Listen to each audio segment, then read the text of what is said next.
Lisa, Roseanne, Kevin, Sarah. I can't go with Sarah. Oh, you go. Yeah. Are you doing send that picture? What's that?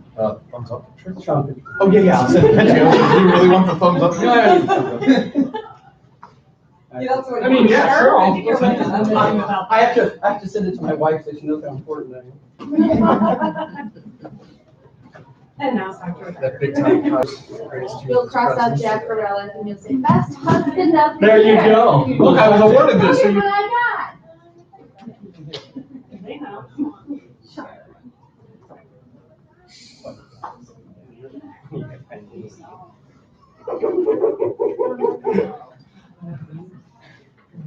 Yeah. In the AT. Yes. It would have been fun. It would have been really fun. Yeah, I got pulled in some work. got. Yeah.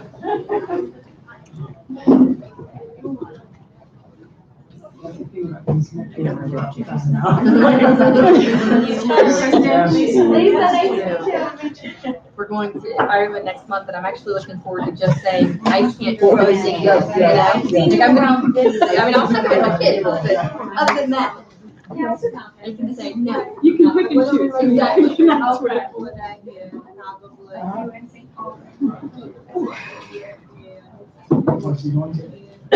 We're flying in Dublin and going south and around in a circle.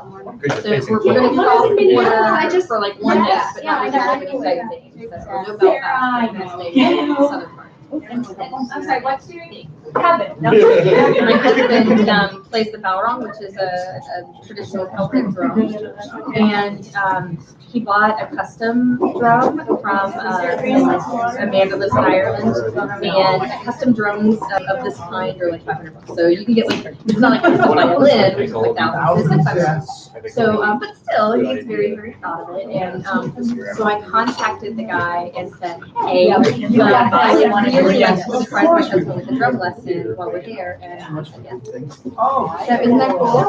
So we're gonna go, and so I just heard back from him yesterday. He found a place for us to meet in Limerick, and so we'll go to a 2-hour drum lesson for the guy who made his drum.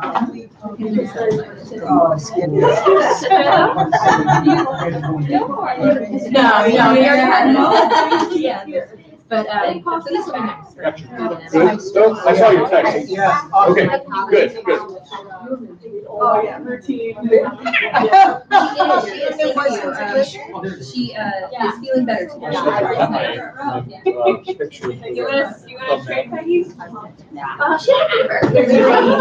She was just testing. For the most part. Just to see what I would do. Hi. Congratulations.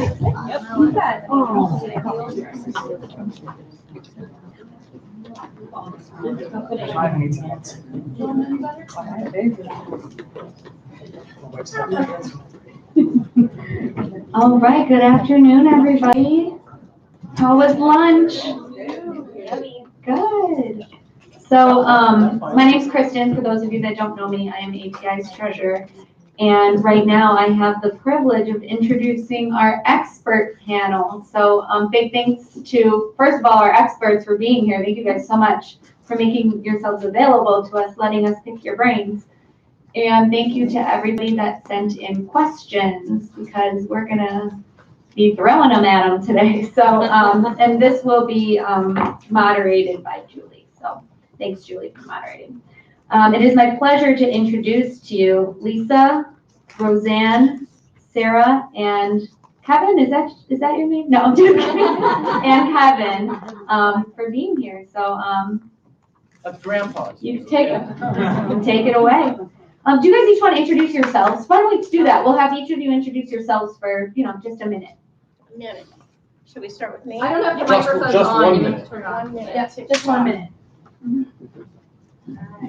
Well, good afternoon. Thanks for coming back after lunch. My name's Lisa Stempert, and I work for Ride Connection in Portland, Oregon, and the RideWise travel training program.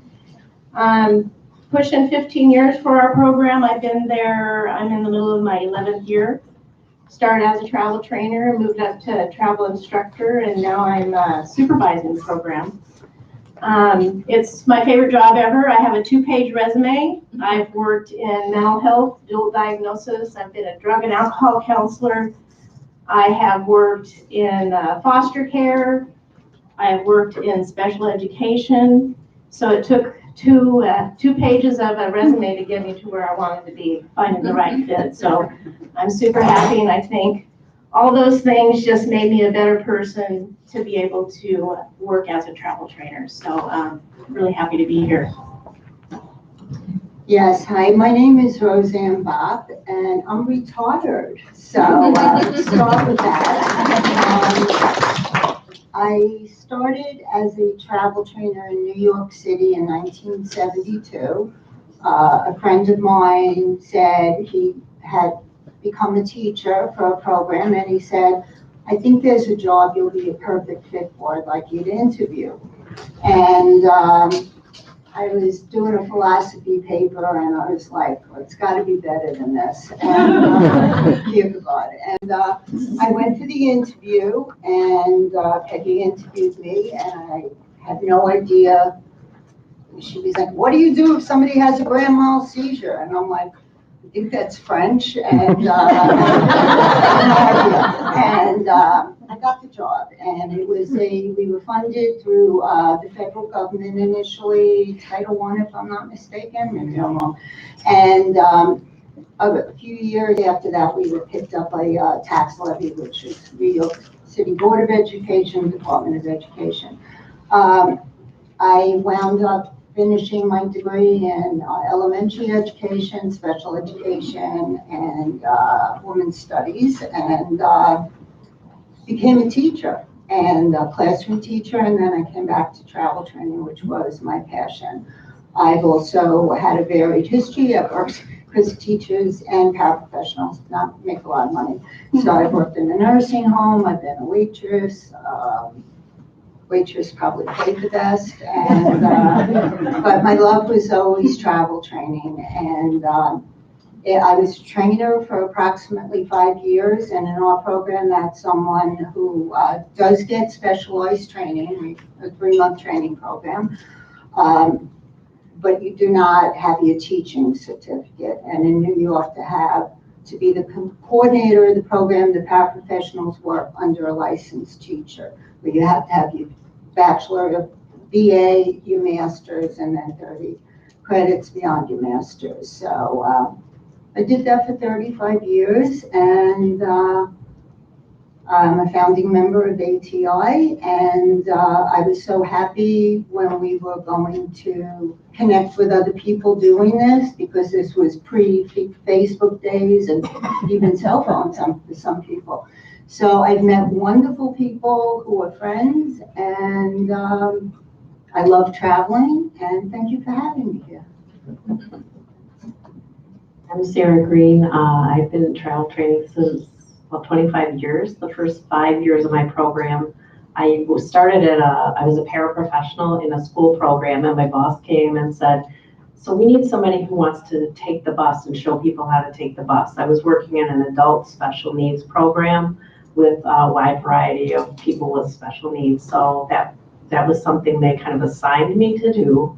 And then the person who was coordinating this, we got a grant from our Michigan Department of Transportation to do a pilot program to start this travel training and a nonprofit with a paraprofessional. So it was kind of a combination of funding sources. And as it went forward, it was the person who was at the nonprofit got bus sick. So I could not get bus sick. And she was also afraid of the city. It wasn't a thing she really liked, in different neighborhoods, different apartment complexes. And I had been taking the bus growing up. That was something I did. I was a city girl. So she moved along, I took over her position. And as we started looking for funding, I thought to myself, we'd fit good in the transit agency. And so that was my goal. I set my sights on working for the transit agency. As the funding was running out, I actually contracted for a year with the transit agency as a limited liability corporation. and they paid me that way. And then when they're funding, they got a millage, our local transit is funded by a millage. When it became better, they hired me as a full-time employee of the transit agency, and I've been there 20 years this fall. I love travel training. I love the people that I work with. It has brought me nothing but joy. I'm glad to be here, and I thank you. I just feel like I want to say I'm Kevin Welsh and I just won the Jackarella Gold.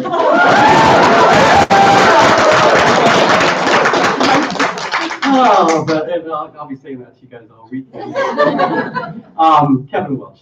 First career was as an assistant physical therapist, and I worked in that field for about 8 years and decided it just wasn't what I wanted to do. And I'm sitting on the couch and there's this little tiny ad in the paper for a travel trainer. I'm thinking, what the heck is a travel trainer? So answered the ad and went to the interview, and the rest is history. It was in 1982. So in 84, I started working with them. We did our first off-site startup of a travel training program in Santa Cruz. Got that program up and running, still running today. And then I decided that I was 32 years old. I had no retirement. I had no benefits at that time. You know, Paratransit had 13 buses and left, and was the development director running the telethons for Easter Seals of Superior, California for about 5 years. And then my wife was diagnosed with cancer, and she said, I said, you're going to quit your job, it's killing you. Go out and find something else. And she did. And one day I came home from work and she said, I said, God, it's just, this fundraising is just too much. And she said, call Bill Durant, who was our executive director. And so she said, tell him you want to come home. And I came home. Here I go. And that was 18 years ago. I've been back at Sean had one of those squeegees that he was going to give me. So, but and the rest is history. And like everybody else on this panel, it's an amazing thing. And there isn't a better job in the world to be able to get people independent and do what they do. And to date, we've trained about 14,750 people to use public transportation. So, thank you. Thank you so much for sharing your stories. This is an incredible group of people that I am so honored to know, both professionally and personally. We have so much experience sitting at this table, and we thought it would be a really great way to pick their brains, to have you, the conference attendees, ask them questions. So we did get quite a few questions. And we'll just see how many we can actually get through. So the first question that I'm going to ask really has to do a little bit with, you know, we talk a lot about the dignity of risk. And I thought if each of you could share with us from that kind of dignity of risk perspective, how that plays out in the real world in real time. Who would like to take that? Let's start at this end. Are you okay? Yeah. Yeah, okay. Choices and consequences, you know, empowerment, taking those risks, feeling good about it. It's creating your person. And I've worked with people for a long time, as I just got done talking about. I have a 2-page resume, just trying to find the right place. And along that time, I came up with this model, and I want to share kind of quickly what that is, because for me, to put it in that context, working with people, it worked for me. And I think that's why I've been in the field helping people as long as I have, because it's just, that's how my brain works now. So I call it my CARE model. C-A-R-E. And the first thing, and there's each one of the letters has a little step to it. So first one's choices and consequences, right? We all have choices and consequences. Dignity of risk, making that choice.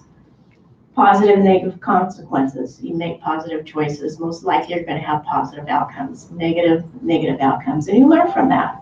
So it's creating who you are and what your risk level is going to be, what are you comfortable with. The A, there's 4 parts to the A. The first part is being aware. How are you going to start anything if you're not aware? So it's like that. aha moment. The second part is now that you know, oh, okay, I want to ride the bus. Then you have an assessment. It's like, what are all my choices? It goes back to the choices and consequences. So now you're assessing, okay, I'm going to get on the bus. Where am I going to go? And all these things. And then you're like, okay, the next part would be acceptance. Okay, I got it. So I'm going to get on this bus. I'm going to go to this place. And then what you have to do is put that into action. Okay, let's go, charge. Now you're out there. The R has 3 components to it. Rules, like the rules of the road. You got to have rules, right? Respect. The respect is for yourself and others. What's that level of respect that you have?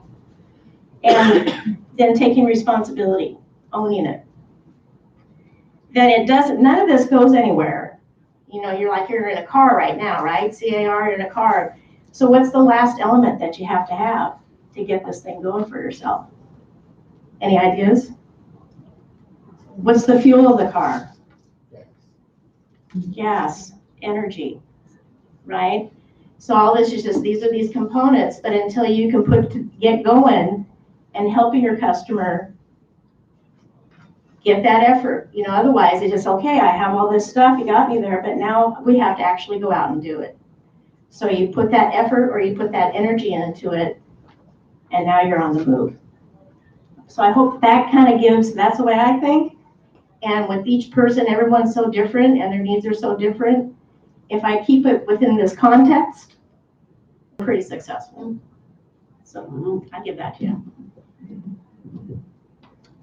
Okay, I'm gonna take that from dignity of a risk from a little bit of a different perspective. Because if I remember correctly, it came at Wolf Walsenberg and with people being institutionalized and Cal that was supposed to protect them and stopping them from taking risks. And as we all know, how that worked out with putting people in institutions. And that didn't work. And I worked in the school system, or our travel training program is in the New York City Department of Education school system.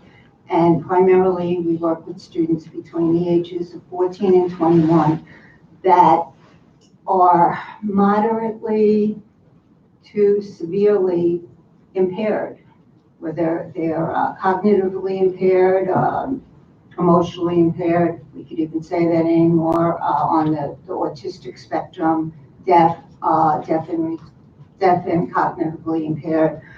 And many of our students, we could only work with a student if a parent or guardian gave permission.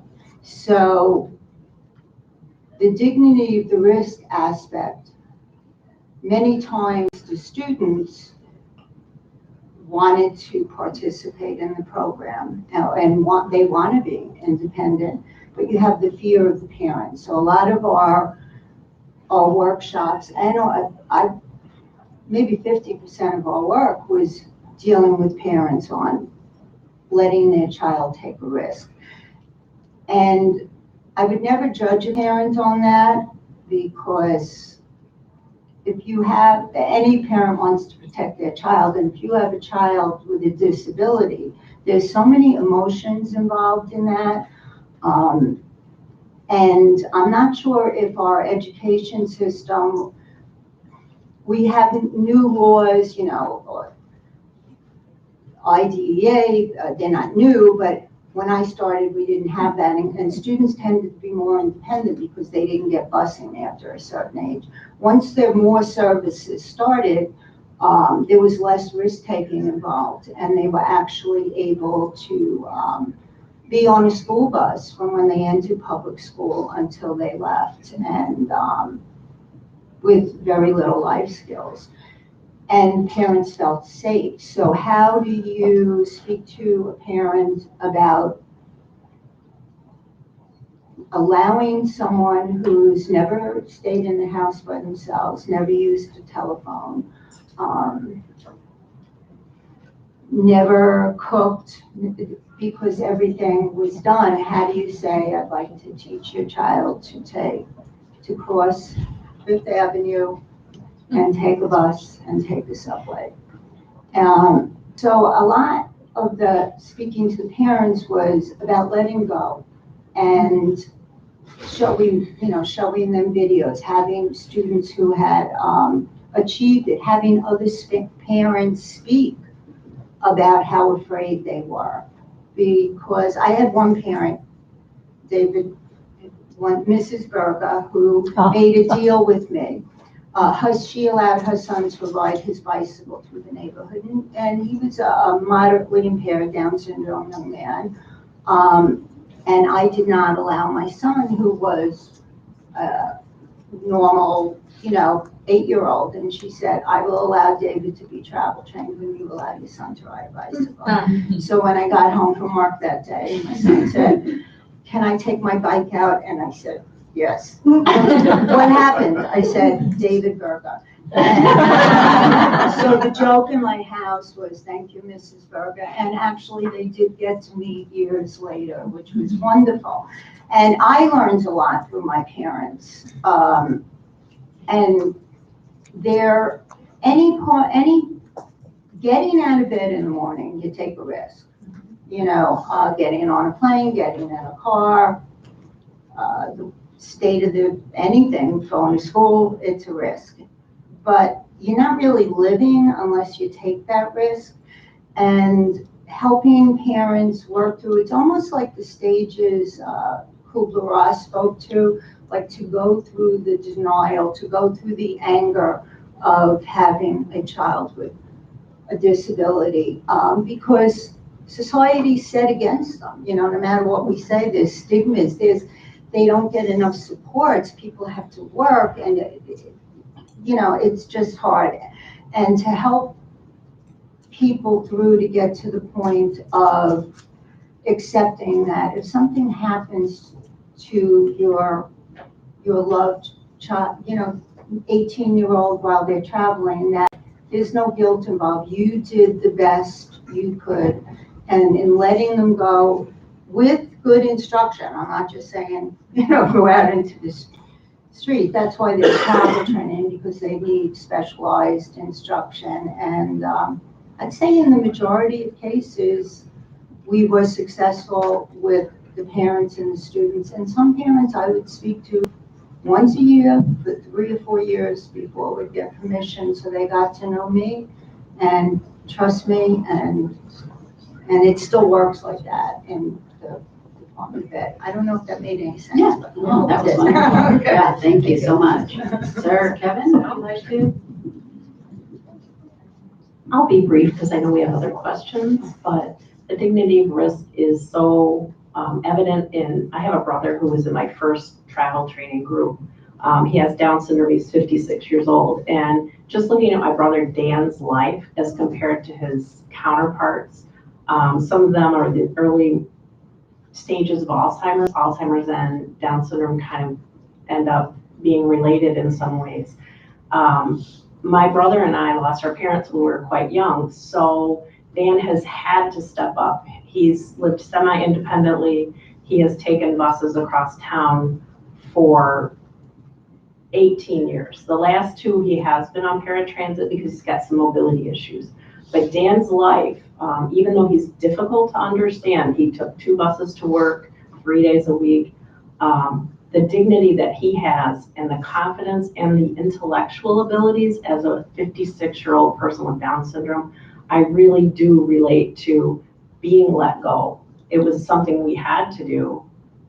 And some of his friends who still have mom pouring milk on their cereal are really in decline. He's proud of himself. He's free. He'd do things like take the bus to where his old home was and go to a flea market and pick up bottles. I didn't like it. I wish you wouldn't, Dan. It's just not cool. But that's what Dan liked to do. And he had that ability. He could make that choice. I'm going to go visit somebody. I'm going to hop on a bus and I'm going to get there.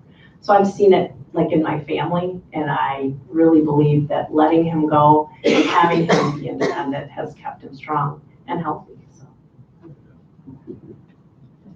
Well, I have to look at it from the perspective of the trainees, especially if you're looking at seniors that may have driven all their lives or may never have driven.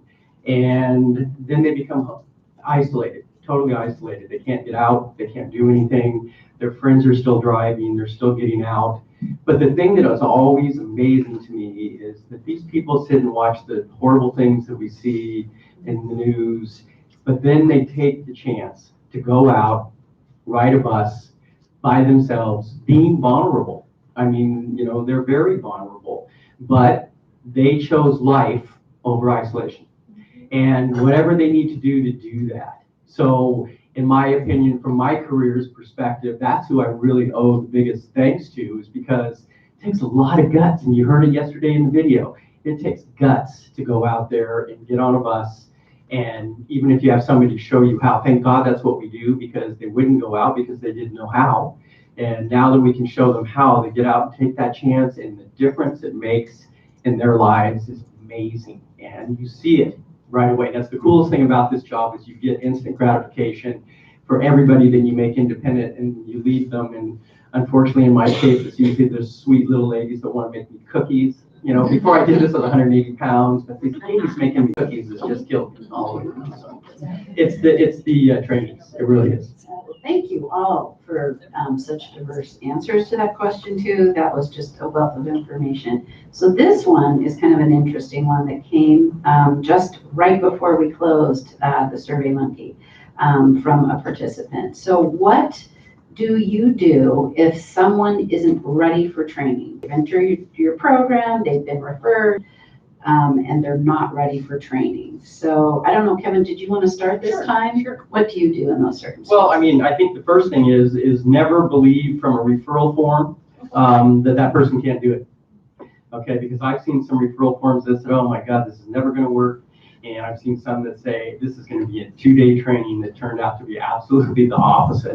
So never believe what you see on a referral. Never say never until you go to do that assessment. And as a travel trainer, in your gut, you may think, nah, this guy's going to be able to do this. And then you take them out and you're blown away by their abilities.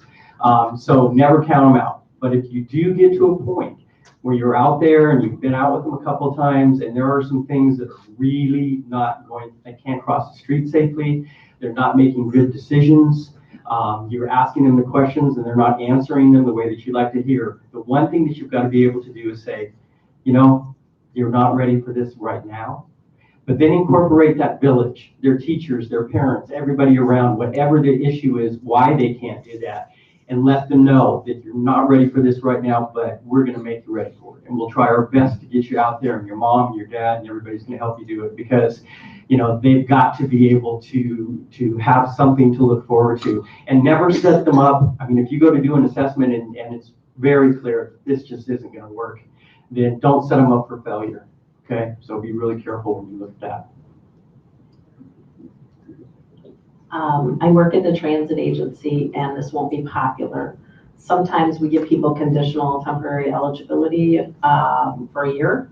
If, say, they're 17, 18, and they're in a transition program, and they're just not ready. I had a young man tell me that if a car was going to hit him, he'd jump up and over it and stand on the hood of the car.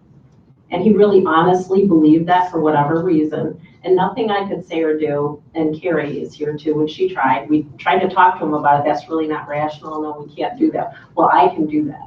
So he's just not there yet. But a lot of, fortunately in our area, a lot of the transition programs are working with students as they're going through. They don't have any, we don't have any yellow buses for these transition programs. They go, you know, on the fixed route. They're out there with us all day. So we know the teachers.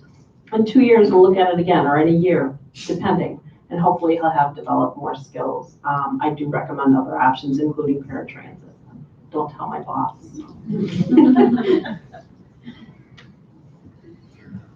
Okay, again, our program is in a school system, so we have a lot more flexibility, a lot more time. And when I say time, the time during a school day to prepare students. And I think it's great that you're able to talk to the school system about it, to get them prepared for it, because a lot of classroom teaching even with students with severe disabilities, has nothing to do with the world. It really doesn't. And I'm sorry to say that, but that's really where it's at. You know, so if we had a student had been referred to us, and our referral process was a teacher could refer a student, a parent could refer a student, principal, you know, anybody in the school system. But my favorite, I can't say everybody's, but my favorite referrals were the ones from the students themselves. And, you know, then I knew there was a real buy-in there, and they wanted to do it. There's a lot of skills involved, and we work with students who do not read. Some students couldn't even match symbols. You know, you had various levels of ability, and they may not have the safety skills of even knowing a boundary, like on a street crossing. With some of our students who are on the autistic spectrum, there is no sense of space, awareness of space. So we had a couple of levels of program, and one called mobility, one called pre-travel, and then the actual travel training, which we developed over time. When we started, we had to do travel training right away. There was no busing. Our waiting list was all the way back to California. I mean, there were so many people. But in time, we were able to develop programs where the travel trainers, who are our prime people that are paraprofessionals, do the travel training with the students who are ready, and then they would be assigned other students to work with during the day. The teachers and the paraprofessionals would do classroom lessons, and in the summer we worked with classes of young kids, like 5 years old, and our travel training was let's find the wastebasket. And I know that sounds crazy, or let's find the bathroom, or we did lessons in schools, all of that for the orientation skills. So eventually, those orientation skills, which fits in with what Kelly was saying. Kelly, the other day about, she works on the public transit aspect of the O&M, and the other people do the orientation. So our students, they need orientation, and then the travel training afterwards in the orientation would be around a safe environment in the building. So I think I answered that. Yeah, thanks. So we'll get a referral from the community. We have a lot of different referral sources. We ask for minimal information. And I agree with Kevin, whatever's on the paper, you just don't know until you get there and meet your customer. So we'll schedule a 45-minute to an hour interview to meet with our customers wherever they want to meet. Typically we're in their home, which is a huge value because you get to see them in their environment. Those may be using a mobility device, you can see what kind of mobility device they're using. Sometimes they have alternative mobility devices, so there's that an oversized chair that they want to get out on a fixed route bus, and you're like, that's not going to fit, you're going to have problems. And so then we maybe recommend and work on using the walker perhaps. So you learn a lot from the interview, and we're getting a flavor about, maybe, yes, I don't know. Sometimes there have been customers of mine that are super motivated. They want to do this, and they'll be sitting on the couch, an older adult perhaps, maybe with some mobility issues, and just watching them in their interview, in their environment, and getting up from the couch. And I'm like, oh yeah, you're going to get on a bus? How's that going to work out? So you're always getting information. So sometimes I'm prepared to make a recommendation, yes or no. And I think that's the hardest part for me, is saying, nah, I don't think so. I don't think this is a good fit for you. It's dangerous. I work for an agency where we do have some options, because we offer different transportation options as well. Or maybe a recommendation to apply for Lyft, the paratransit. But there's also the element is like, okay, well, let's give it a try. So maybe we'll see how it goes walking to the bus stop. I worked with this one woman, we walked to the bus stop. She was very motivated. We walked to the bus stop, a little uphill, she made it. We got on the bus. She got the seat that she wanted and she had to hold on to things. And I'm not feeling great about this, but she's motivated. There's a lot of learning within that context as well. So she gets on the bus, we go another stop. There's someone with a mobility device that needs to get on, needs her seat. She's pissed, right? So she's like, "Ah." And so, but she's getting this experience. So she has to move to another seat and she's just kind of getting discombobulated. She's not enjoying herself. And so she says to me, let's get off. And I said, okay, so we've gone 2 stops. And we get off the bus and she sees a Starbucks across the street and she goes, let's go get a cup of coffee. And I'm like, great. So we walk across the street, which was another thing. It's like, okay, because she's out there and she's motivated. It's like, well, wait a minute, we got to watch for traffic still. So you're getting out more information.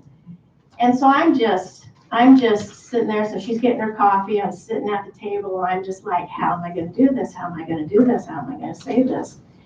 And she comes up and she sits and she's quiet. And then she says, I don't think I want to do this. And I'm like, yes, it was her decision, right? But she got that experience, which was huge. So that's one case. So she decided herself. There is another time working with we have transition students. They get their degree, 18 to 21, they still get it, so they go into transition programs. Everyone have that? Yeah. And motivation's a big thing too. Sometimes your customers are more motivated by the parents or the school staff, and you got to find that motivation too, because if it's not coming from your customer, it could be really challenging. But there was an occasion I met with a transition student, and mom was super motivated and he wasn't. And I got some more information going through the interview, and he just really wasn't ready. He didn't really have the skill sets that he needed to be community safety, street crossing, those kind of things. And so we talk about that, and I make a recommendation. This is what I think, I recommend you work on these things. Just start getting out of your house, walk around your community, because he never did that. So it was maybe a year or 2 later, name came back around, he came back through, and he did develop some skills, and he was able to do that. And so we did say, okay, let's start some travel training. And he was able to come back through the program a couple times because he wanted to learn new routes. I think he eventually moved out on his own. So then he needed additional travel training because he's in a new area. So it's just not the right time right now, and everybody's different. So I think just really paying attention to that, and not, it's not forever, but let's revisit it another time and see if it's a good time for you now. Okay, I'm going to ask a follow-up question because this actually came up on our environmental barrier analysis this morning. What if you have someone that's graduated out of the YTP program? You recognize that they need to build additional skills in a certain area. And maybe this is out to everyone in the room too. Do you have a resource to send them to if you as a travel trainer are not able to work on those particular skills? So this is somebody that may not be connected to services or qualify for services. Where do they get additional education on specific skill types? Like crossing the street. Does anybody have any ideas, suggestions, or what they have in their area? In our area, we have job. Sorry. No, that's okay. Let me just. We're winging it here, so we gotta. In our area, and I don't know if this is true everywhere, but we have programs that folks who, after they've moved out of their community transitions programs in the school district, then move into job coaching and vocational rehabilitation sorts of services. And those folks are able to support all of those kind of life skills issues. They don't teach it. Any other examples of that?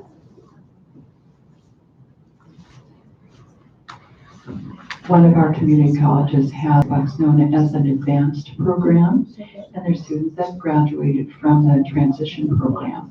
And they can sign up to go to these classes, and usually DVR or parents, someone will pay for them to go because they're learning additional life skills and transportation skills, and we come in and help with the transportation. Or if they need additional training, their people at the school will help work with them. So that's one of the ways that we can get them through to learn the skills they need. Does anybody have any other, I think I have one suggestion, in our area, we have community living support people that are, if your case supported through a sports agency. So like my brother's interest is golf, so Mike, his CLS worker, takes him golfing. But if his interest was, I want to learn across the street, Mike could do that with him. It's always interesting to listen to people at ATI. And what this really points out is the specialty of a travel trainer in teaching the skills and behaviors that are necessary to be a competent and effective traveler. And the reality is that there is no funding source in the adult services area that can pick up to support these skills or to do the other things. And it may be something that ATI would at some point want to look at as a suggestion in terms of when they are revising different parts of both rehab or of other things, because that really is an absence. Thank you. Okay, so that was a great conversation. I'm going to give the microphone back to you guys so you can answer the next question too. So we're going to tackle another one. Let's go to a big one, okay? And keep in mind that we're all, this is a safe place. We all have different opinions and ideas and voices. And we just want to hear from you, the experts, on what you think on a couple of these things. So the next one, somebody ask the question, these are your thoughts around travel training certification? I don't want Ask them what they voted for. Roseanne said, can we do immigration? Okay,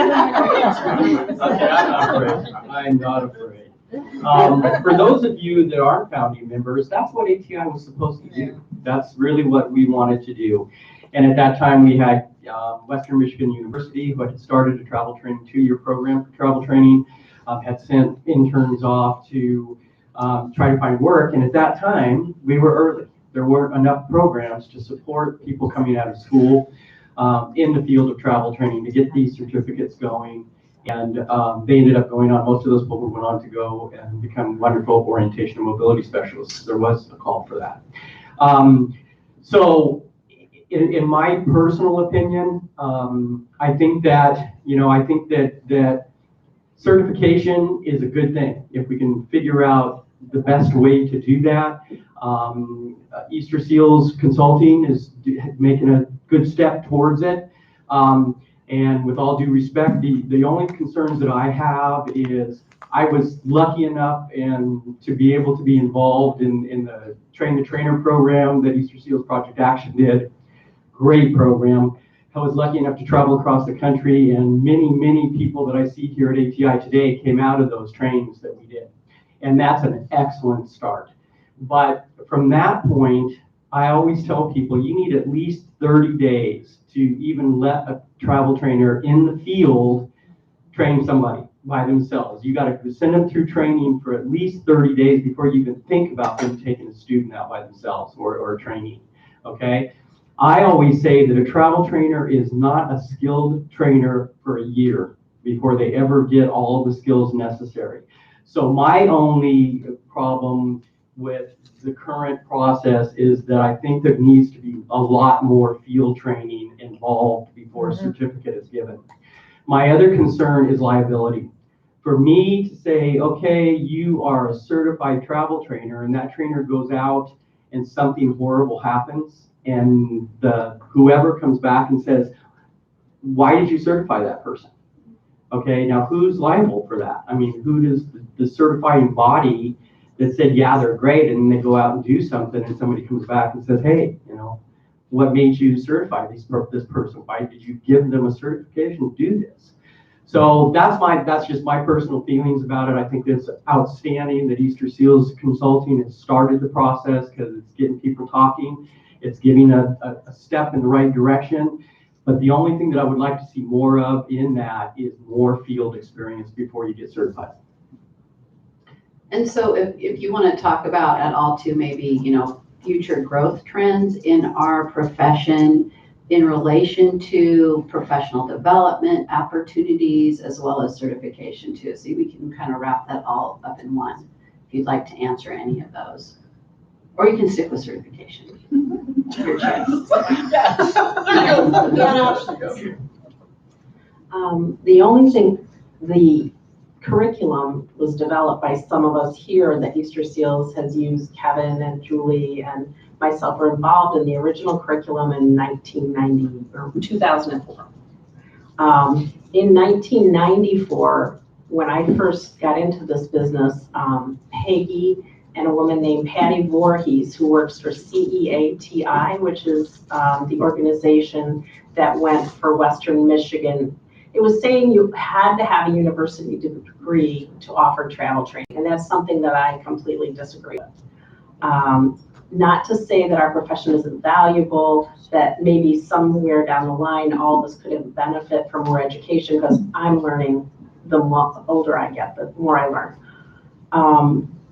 I wonder right now with certification, I have people coming around from my state that do travel training, and they're asking me, well, we're trying to get our certification, we haven't gotten back, or we haven't heard back. And I know that Easter Seals has their hands full with their consulting and the other things that they do. They think that they have to have this certification or they can't offer travel training. And there's been a gap with, I want to get certified, but I haven't completed this task or that task, so I can't offer any travel training because of that. I don't know, it just kind of hasn't been thought out in the fact that there's many of us in the field that have been offering quality travel training for many years. We're not certified. How would we be grandfathered in? There's just so many questions, and ATI is made up of volunteers, and the volunteer boards have been fantastic over the years. But do any of us have the time to commit to that? Do any of us feel that you must have a degree, a 4-year degree in travel training? Western Michigan is about an hour south of where I am in Grand Rapids, and they kept graduating people with travel training degrees or the beginnings of, and they'd come to me and say, well, we're here, we're ready to be hired. And I'm like, I'm the only one here, and they're not hiring other travel trainers, I'm sorry. Things are starting to branch out a little bit. I think more transit agencies and other places are thinking about travel training, but what exactly makes up a quality travel trainer? Is it a degree? They ended up being a feeder into the orientation mobility program. So I don't know, there's just a lot of questions. Who has time to do it? Who has time to grandfather all of these? And there's just, I don't know the answers, but I've been around the block a few times and I have more questions.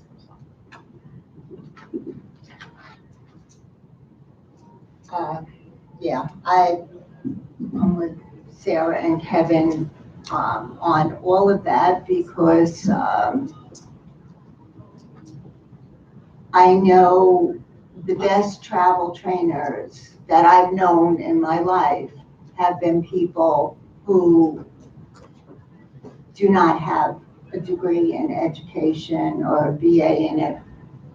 They got it through our training program and their own empathy and their own observation skills. And so I know when we were excited years ago, well, first in the 80s, with some people coming in, they were starting a joint program in travel training in O&M, and I don't remember if it was Michigan or Wisconsin. Wisconsin. All right, that was going to be my second. was thinking milk versus cheese. And actually Susie is a graduate of that program. And we were excited about that because we want to see more people included and being out there and able to work with people with disabilities. And this was travel training and O&M, which for us was great because our students in the school systems, none of them that were blind were learning to travel. And part of the reason would be because of their cognitive impairments or their other disabilities. And, I like the idea of working together. I can teach someone to use a cane. Probably if I went to classes on it, I could. But, so for us, it was a win-win situation because the people that we knew in O&M didn't have the ability to work with the people with the cognitive, the behavioral disorders, whatever. And it seemed to really not work. And then when Western Michigan, that project started again, we had our hopes up. And when they came to us and the people from the university spent the majority of time going out with our trainers, our travel trainers out in the field, interviewing them. They were so impressed by them and a bit shocked when they realized that they didn't have that educational component, which of course we weren't shocked, we knew. And then when the competencies were published, the trainers were not in the university model, would not be able to teach street crossings and other skills, which for us, that was the breaking point, for at least for me and our program, because 2/3 of our program are travel trainers. So that was a pretty big thing for us. So I would love to see people certified. We've tried, or at least get credits, or even have ATI people available to train people, but I've been around the block, more blocks than you and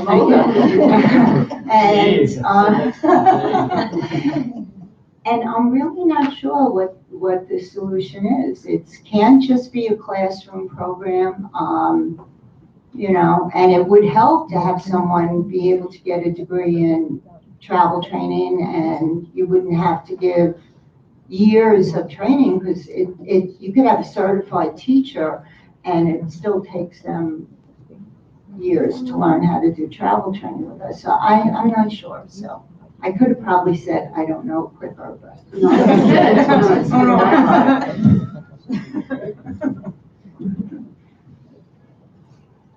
It's a tough one.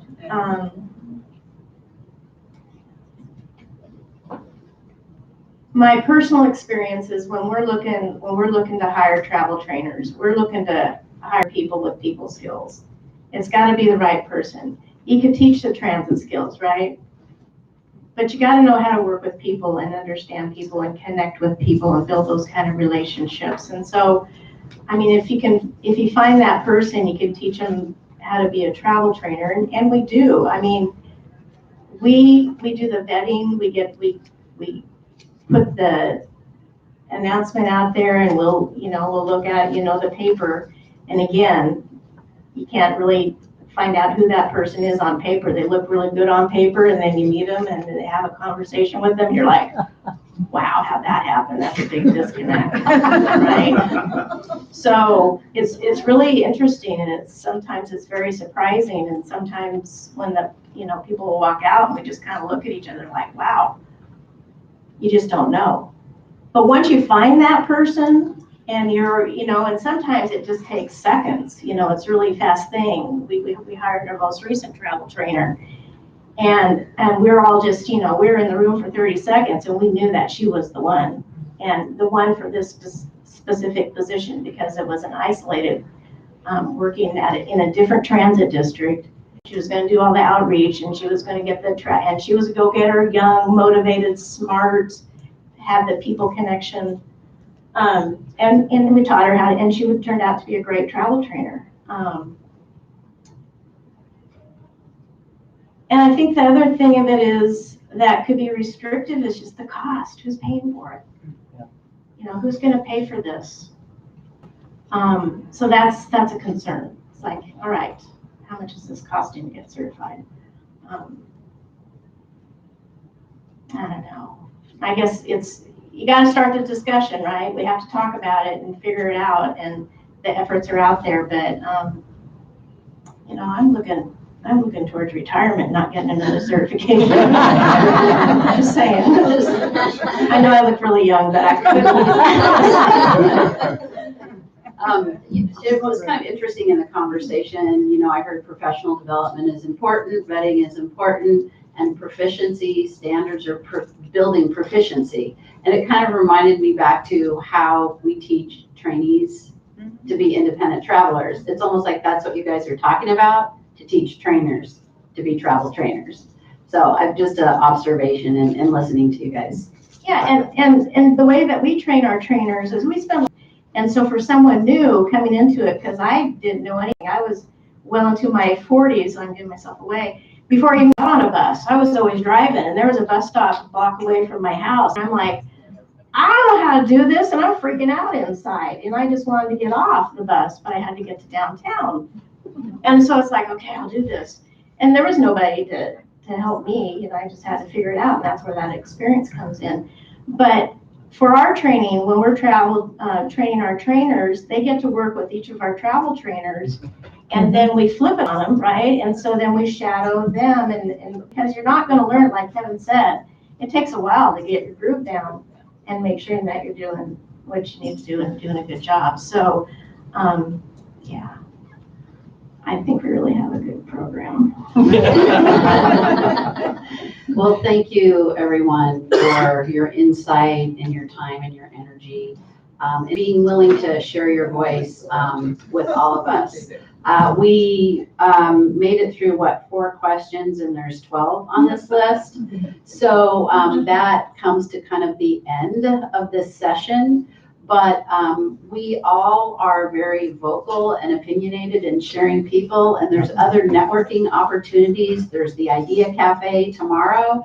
So let's continue this conversation about all of these wonderful aspects of travel training and share. It's okay to have a difference of opinion, right? It's okay to hear what everyone else thinks about this, so that collectively we can move forward, because our profession is growing, it is changing, and it is in the process of developing too, right? So let's all kind of work together to get us to that point. And thank you so much, experts.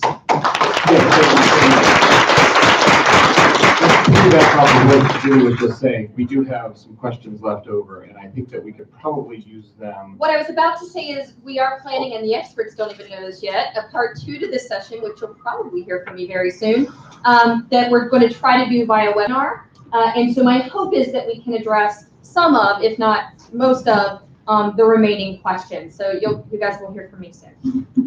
Thank you so much. Thank you.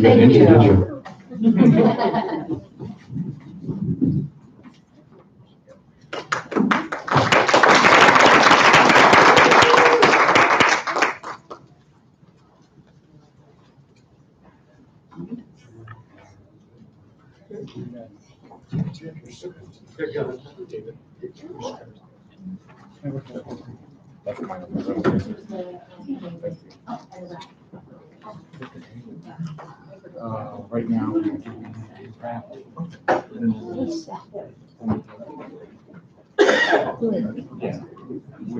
Thank you.